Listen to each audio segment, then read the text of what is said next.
On today's episode, 69, we talk about North-South. PGF breaking news. Is Chris Cyborg dead? Shave up, boys. It's Harry down here.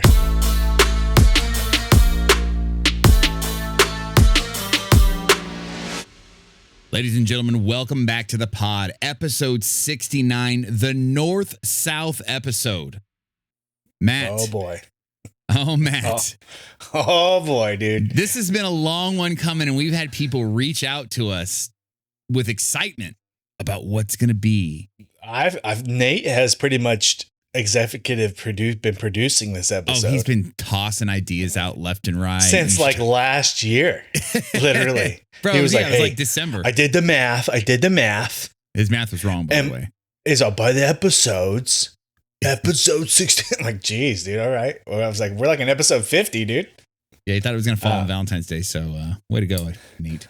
So let's just, if you need to pause this, if your wife's in the room, and you need to pause this if you have kids, if any of that stuff, this is not going to be the inspirational episode. I don't think it's going to be the one where you're like, there's going to be a lot of clips where you're like, man, that really makes me want to train jiu-jitsu. I really want to train. But, I'm a couple of weeks, about 9 days post knee surgery. Mm-hmm. Your boy is hurting. I feel like my quad is torn.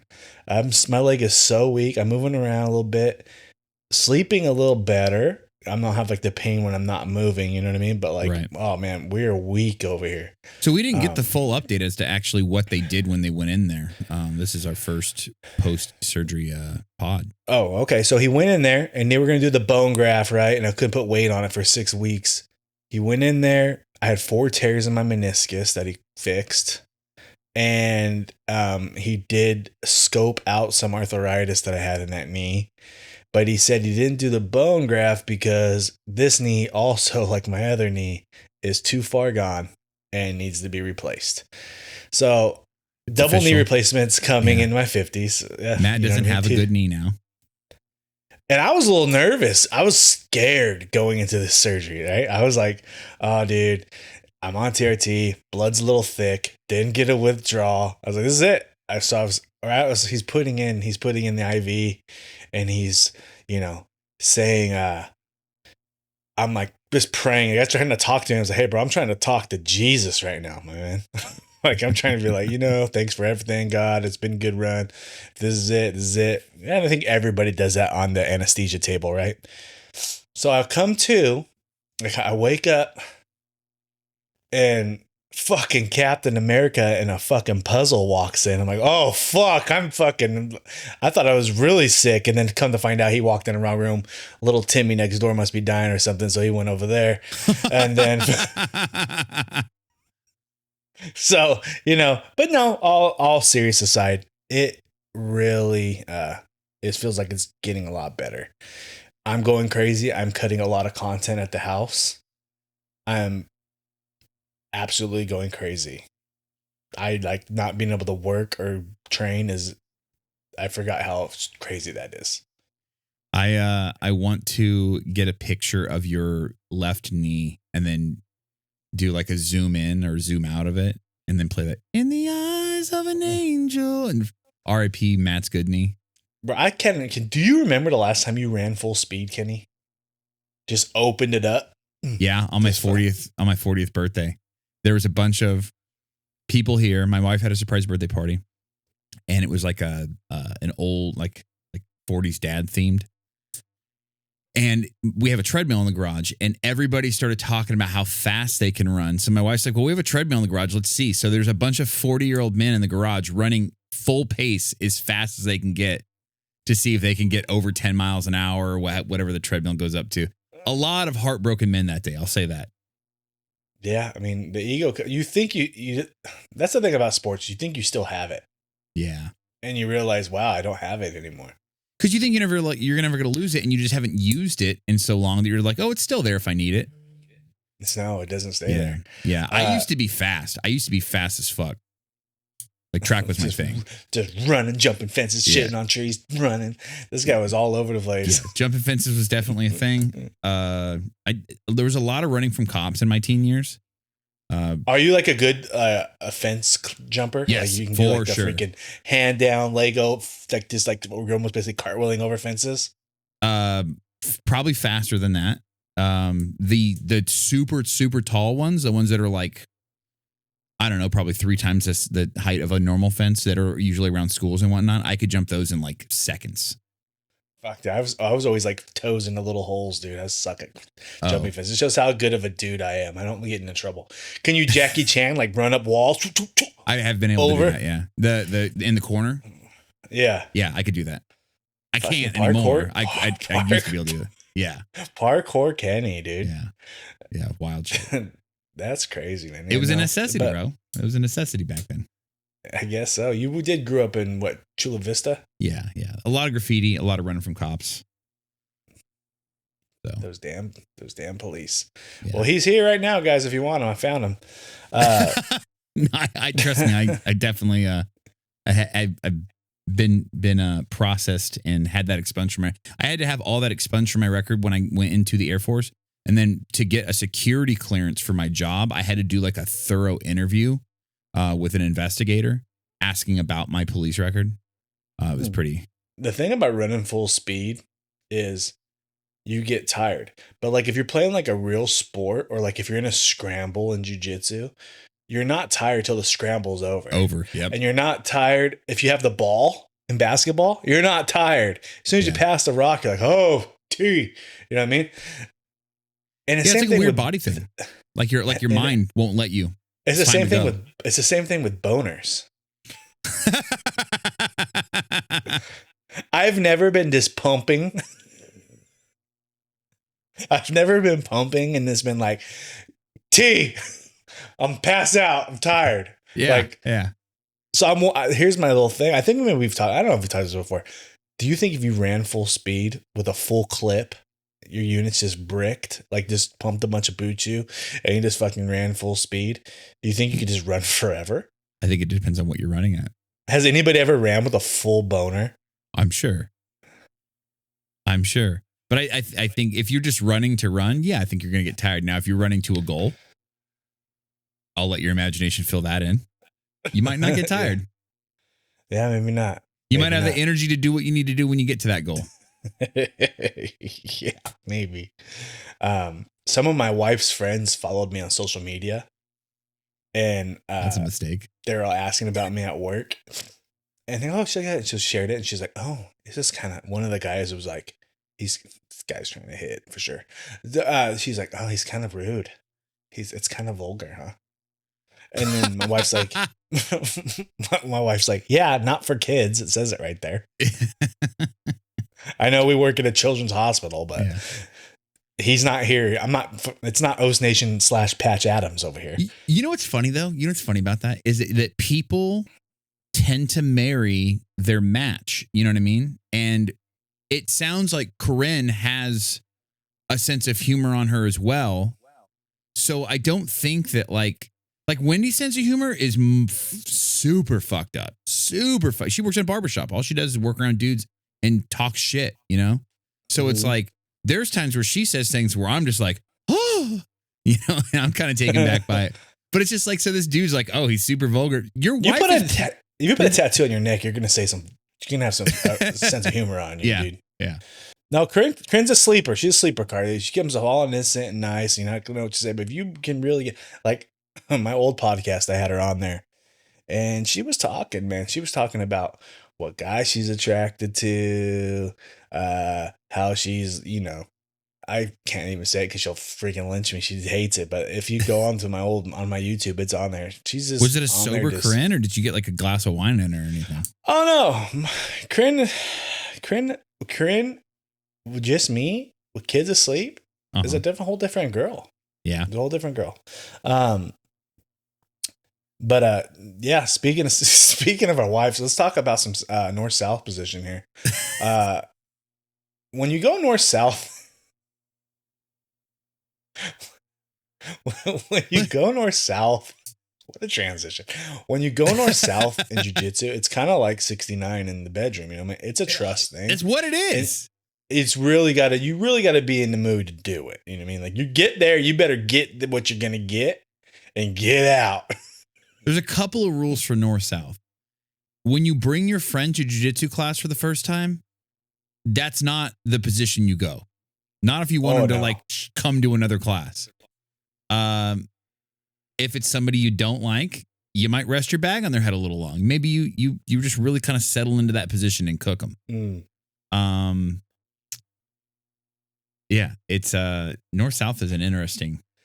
I remember when I was a white belt at the Gracie Expo, like I was in the final against this guy and I fucked up. I zigged when I should have zagged, and he ended up being in north-south position on me.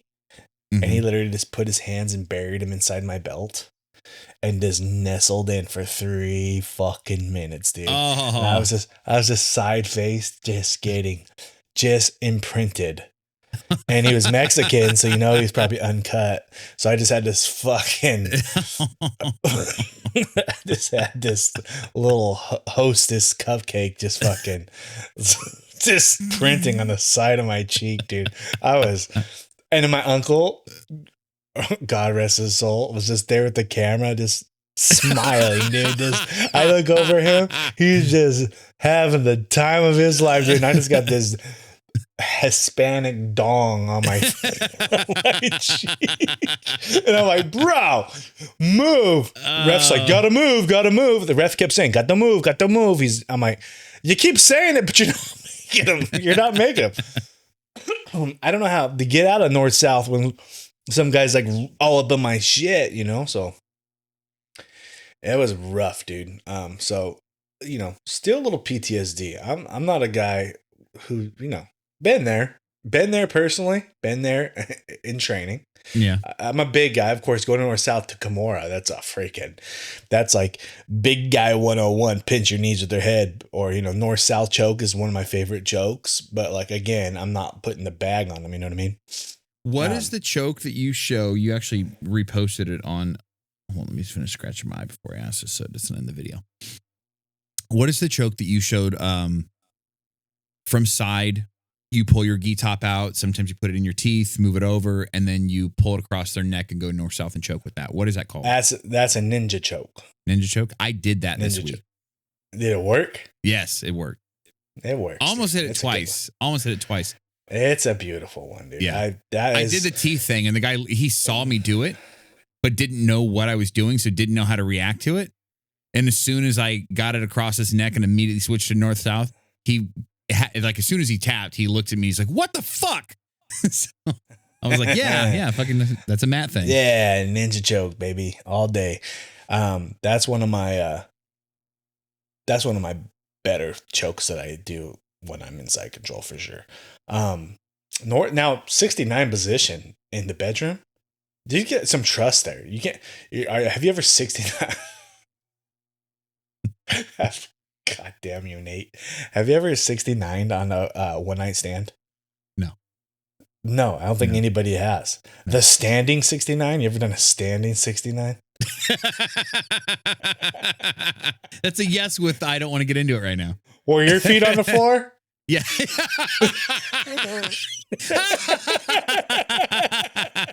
In my early years of my relationship with my wife, I tried that with her, and I think she had like a fear of I was going to drop her. I'm like, Tombstone pile driver. You're the fucking Undertaker and fucking boom, boom, fucking drop her. Yeah, and that's the thing. There's trust on both sides of the fence there, because the girl's got to trust that you're not going to break her fucking neck, or you're not just going to. You seen the Shane Gillis bit in his last stand-up special where he's talking about doing a girl missionary and how he just kind of goes like belly down on her, and she just has it. She just makes a noise like, ooh, when he like lays on her. Gee, mister. So I feel like if you're going to 69 and you're the dude, like you have to be on the bottom because. Oh, dude, we're not going to have any clips from this episode. Because I ain't posting any of this shit. I'm talking about my wife like that. No, but I got bad knees. So, yeah. So like my wife was like, "You ain't lifted me." She's not with those fucking ladies. She sees me suplex people, all this stuff. She's like, you ain't getting me off the ground. So, you know what I mean? So, you know, and I'm lazy. So it's more of like lay off to the side, you know? We're both on our side. It's like a reverse spoon. You know what I mean? Lazy north south. She ain't listening to this one either. I guarantee it. This one's just gonna go on until someone that follows at work's like, hey, you know what your husband said about you? It's all jokes. I lie on here. Disclaimer: I lie on this fucking podcast.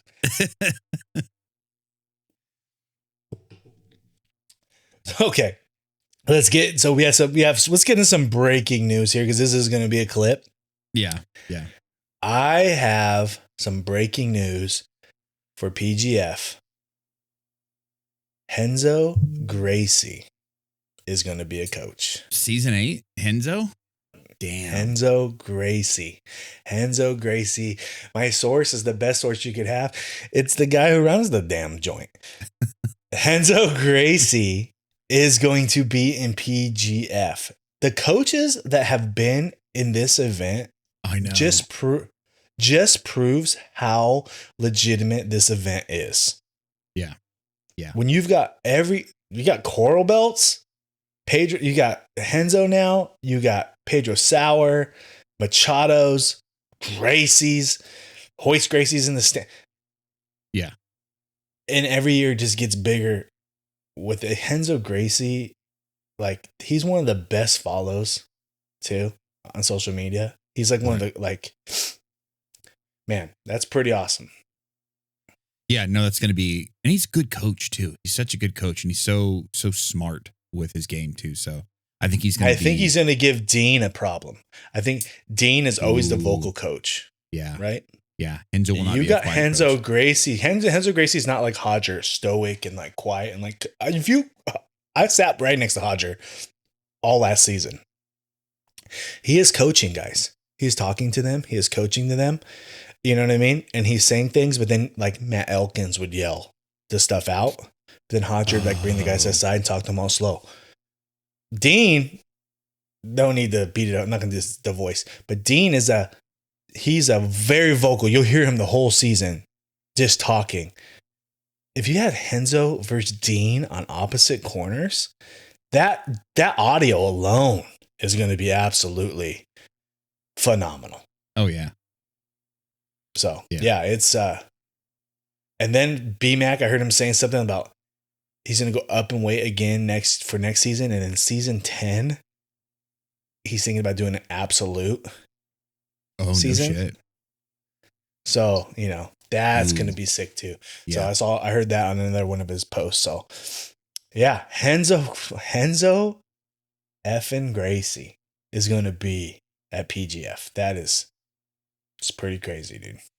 How do you think someone like a Mikey Musumeci fares in PGF with the slightly altered rule set, you know, and the no stalling and all that stuff?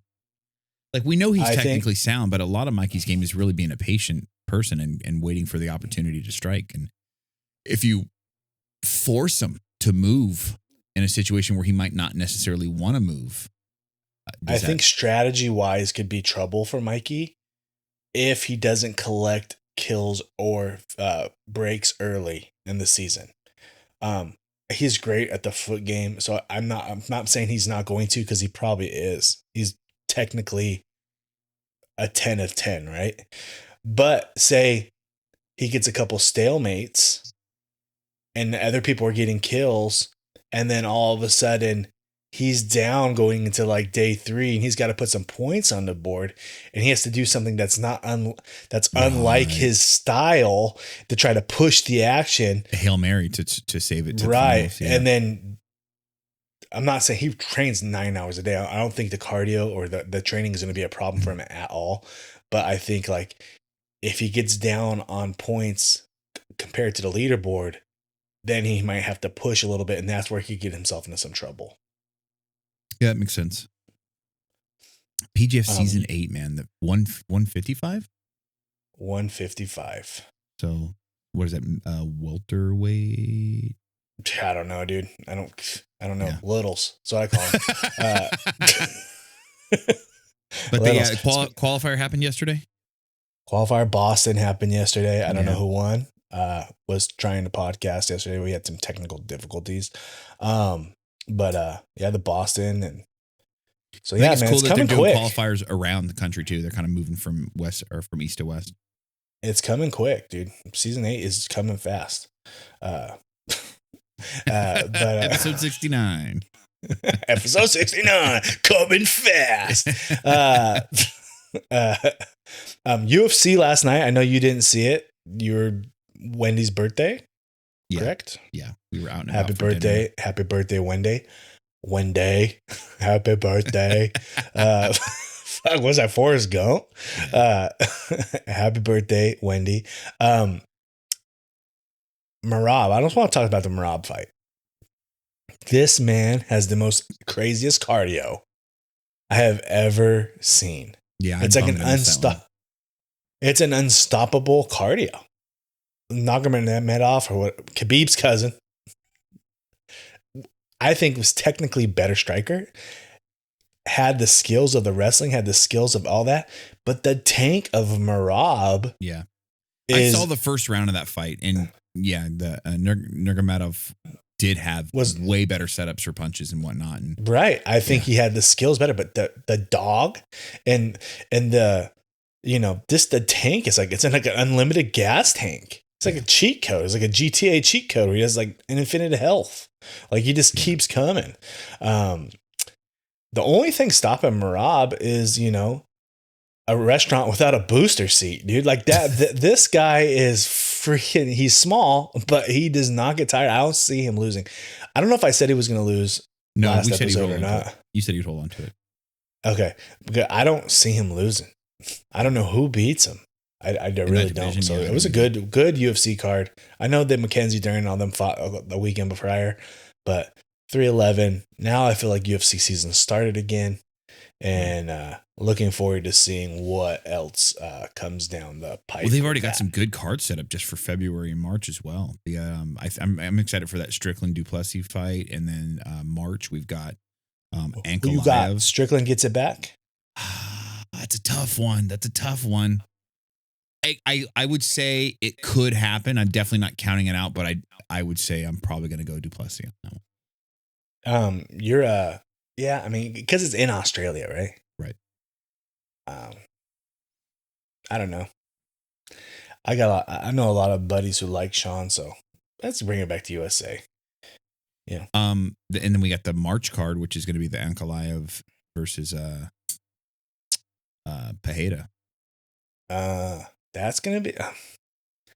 Is Ankalaev gonna get him to the ground? Good question. I don't know. I don't know. I don't know either. I don't know. Every time I think, Chama's gonna lose, he don't lose. I think we may be at that turning point where, remember when Izzy first got the belt and he had zero ground game, and so he focused heavy on like just takedown defense, where it's like he's not gonna fight you on the ground, but he's gonna do everything he can to keep it on the feet. So even if you take him down, he's gonna get back up. Alex may be to that point, years wise into the game. You know what I mean? His takedown defense is only going to get better every fight. Right. Like, I know Izzy took him down, 2 fights ago, or when they fought the one time, there was like the worst jiu-jitsu match ever on the ground. Yeah. When they were rolling each other. He couldn't do that in the next fight. Like, I don't see that. Like, right. Yeah, I don't know, man. And he's training in a school that has a very legit black belt. You know what I mean? So it's like Glover is and so I heard that Giant dude is a pretty good too. So, it'll be curious. UFC, I'm happy it's back. Yeah, we were in a lull for a little bit. That end of December was because we get it so often. It's like week after week after week, and even the fight night cards were starting to get kind of good for a while, and then to have just like almost a month without it, you're just like, man, I really miss this shit. I'd take a bullshit card at this moment. I think, like I said, I think it was a needed lull though. Like I get it. The holiday weekends, like we were kind of in a lull there towards the end of the year too. You know what I mean? Like putting stuff together. I feel like the new year, put it back. You know what I mean? Like I'm excited to get back into it. Like I'm gonna start lifting again on Monday. I can't do anything with my legs, but so starting tomorrow, I'll be hitting the gym. Are you out of work right now? I'm out. Your boy's out. I'm out. I got my post-op on the 27th. See what he says. There's no way I could work right now because I do about 17,000 steps a day at work. Mm-hmm. And like my quad, bro, is so on fire, dude. Like it's like, it feels like I tore a muscle in my upper leg. It's weird. Oh shit. But gotta get you one of those fucking rascals scooters. But I put my knee on it though, right? No, I'm talking about Corinne's like, I'll go to Target with you. She's like, you can't walk. I was like, give me one of those little scooters that the fat people get on, dude. Yeah. Man, I'll fucking get on that. Like, and then the people will be like, and then people are like, look at this fat guy, just too lazy to walk. And I'm like, that's me. And I'll just drive around, dude, on the scooter. I don't care. We've got questions. We actually had a decent amount of questions come in. I was worried for a minute. I know. Here we go here, actually. So we've got, this is from Chico Suave. Have you got tapped by a lower belt and how did you overcome it? I mean, since you've been a black? Have I lost to a brown belt?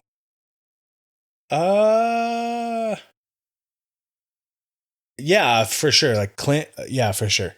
Clint was a purple belt and I was a black belt, but my man Clint was a purple belt for like fucking 2 decades. And it was like, dude, get this guy a belt already. You know what I mean? So we'd always have wars. He just knew my game so well. So it would go either here or there. I don't recall a tap, but there's been times where he would definitely get the best of me, even when he was at purple belt, because he knows my game so well. Clint's a motherfucker, though. Yeah, he sucks, dude.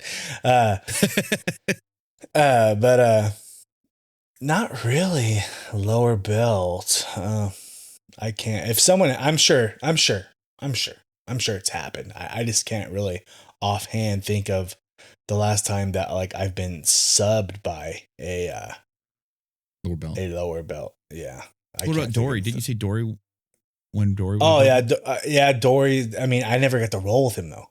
Gotcha. I saw him just roll with everybody else, mangle him. But there's been some guys like that, like yeah, for sure. If we're gonna, let me clear the slate. Like there's like some like world class guys come in that are like whoa, like this is different, you know. Right. So yeah, I've done, but how do I handle losing to a black belt? I know that I am a black belt, so it's like I don't like. It doesn't bother me if I lose to a lower belt. Like there's nothing like, I think I've pretty much solidified that like I'm a black belt. Yeah. You know what I mean? So like, I'm not the best black belt. No. Am I the worst black belt? No, but I am one and I have no problem. Like if I get beat by a lower belt, then I'm like, hey bro, good shit. Now, but am I going to be driving home mad? Like, damn, I got to get that one back. You're damn right. You're damn right. I want to get that one back. On my Shark Tank, if you go on my YouTube, I had like the 7th or 8th guy that came in. I was getting absolutely mangled by the whole team was lower belts. They were just absolutely this bukkake fucking just throwing me around like Riley Reid in that one movie. You know what I mean? Like I was just getting destroyed. So I don't take losing to lower belts as like something like, if you have me in your lower belt, you better take it too. You know what I mean? Like beat me. Like that's what I want. Like you're going to make me better. I don't want you to take it easy on me. And I'll just have to come back and get that one back. And I will, or I'll try. So yeah, I don't care. This is from Lamanator. Laminator.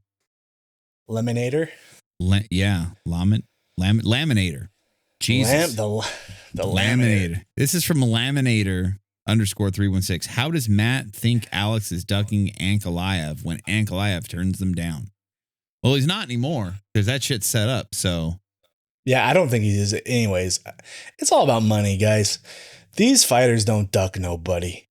There's nobody ducking anybody. They pay me just more. want to get paid. Yeah. Yeah, it's all money. It's all contract. This is their job. You know what I mean? Am I Right. afraid to put the brown shorts on and deliver some packages? No. Give me give me a map book, I'll go out there.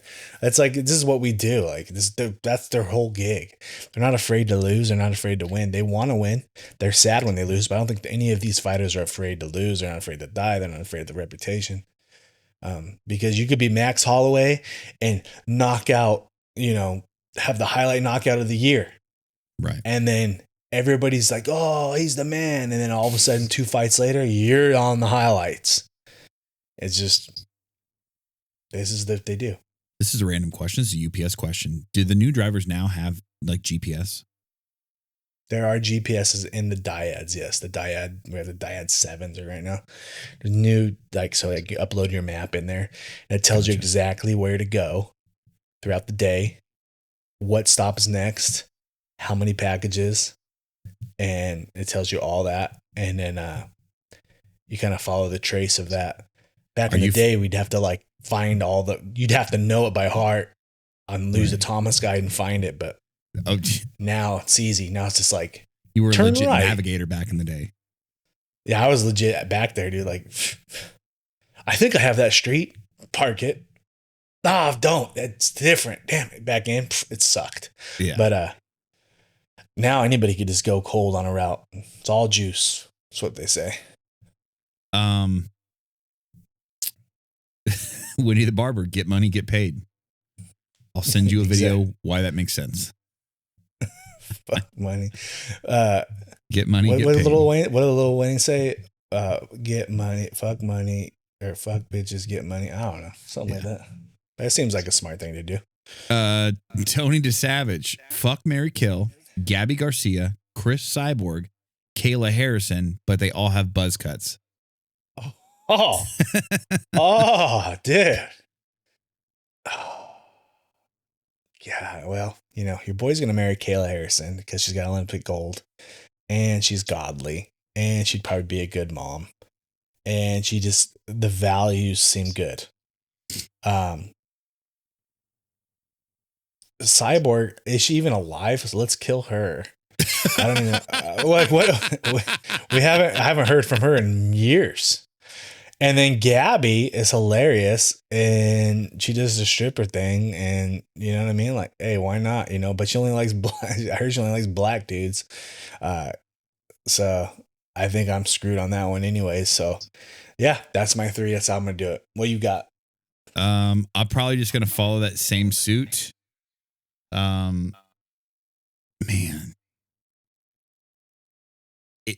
I'm gonna preface this. Kayla Harrison, in my opinion, and I'm not trying to be a dick, not unattractive, but none of these women are. Kayla Harrison is just the least unattractive of the 3. So if I got to see it every day, Kayla Harrison we're marrying.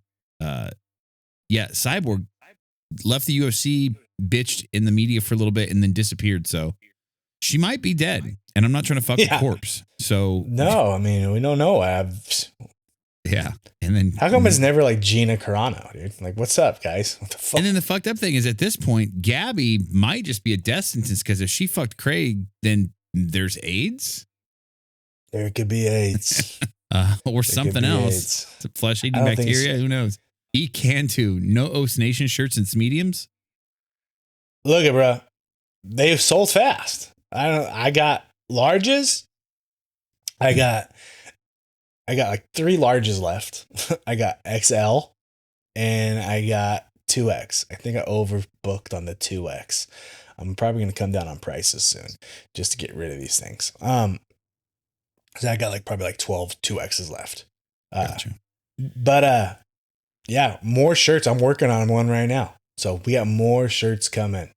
So stay tuned and I'm going to do some mediums, some smalls. I'm going to do the whole clip, dude. We're going to have a whole little inventory of stuff to get.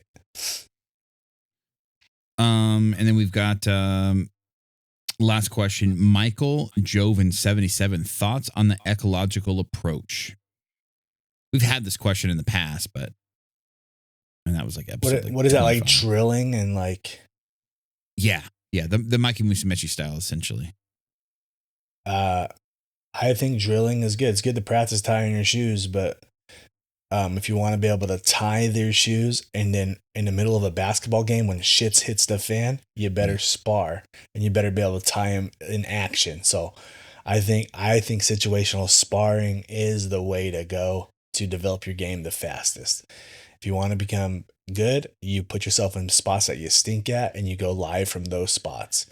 Drill technique, and then go live. So you can't have one without the other. I think they're both very, very important. And I would say definitely the way most jiu-jitsu schools do it, where there's sparring, situational sparring, and then sparring, real sparring after that.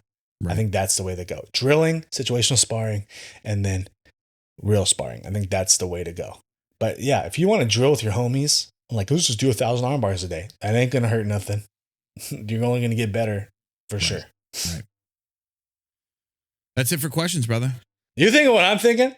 Aim for the bushes, my man. Aim for the bushes. Episode 69, Get Sticky, is done. That was wild. Follow me at O's Nation BJJ. Follow Kenny at Freak Party BJJ. Follow the Discord. If you want to hear like breaking news or get to know us a little better, we're on the BJJ Balance Discord. Follow us there. Follow us on YouTube. Tenny's not going to post anything on TikTok. Neither am I. Not yet. Not for a while, anyways. Follow us everywhere because that's where we're coming. Episode 69. We appreciate you guys. Pick her up, dude. Pick her up and don't drop her. Have a good one.